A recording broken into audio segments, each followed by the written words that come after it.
मूर्ति। ये तो हम आह्लाद का वर्णन कर रहे हैं। इनकी एक संधिनी शक्ति है जो भूषण, शैया, आसन, सेवा की सामग्री सब रूप धारण करती है। धाम, कुंज, निकुंज। जब हमारे प्रभु मर्तलोक में अवतार धारण करते हैं तो अवतार की पूरी व्यवस्था, भूमि की व्यवस्था हो, सच्चिदानंद भूमि, माता पिता परिकर, यही सब संधिनी शक्ति तैयार करती है। अवतार की कारणभूता ये संधिनी शक्ति है, ये क्षेत्रज्ञ शक्ति है,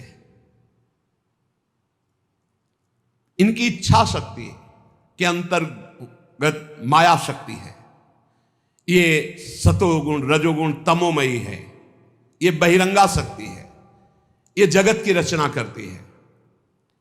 ये अविद्या रूप है। ये जीव को बंधन में डालकर दुख भोगवाती है।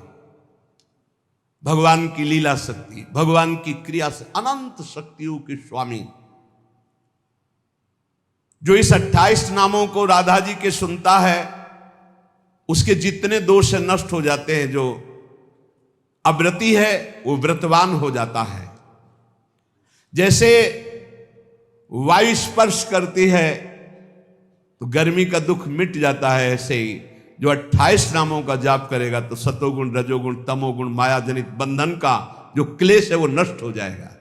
अरे कुछ न याद हो, राधा राधा राधा पर्याप्त है। सबसे पहला है राधा राधा। श्री लालजू की, श्री कृष्ण की पूजा का अधिकार उसी को प्राप्त होता है जिसने राधा जू का नाम लिया, राधा जू के चरणों की वंदना की, वही श्री कृष्ण पूजा का अधिकारी है।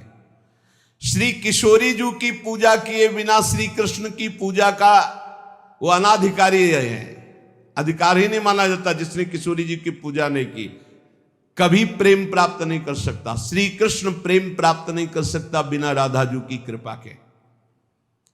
इसलिए वैष्णव मात्रों का कर्तव्य, जितने भी वैष्णव हैं, कि वो श्री किशोरी जू का नाम ले, किशोरी जू की अवश्य पूजा करे, जिससे लालजू प्रसन्न हो जाते हैं। श्री राधा श्री कृष्ण की आत्मा है। कैसे कोई आत्मा को अलग कर सकता है?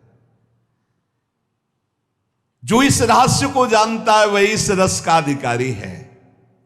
इसीलिए प्रेमी भक्त जनों ने प्रेम रस का आदर्श श्री राधा जी को माना है। श्री कृष्ण तो प्रेम रसा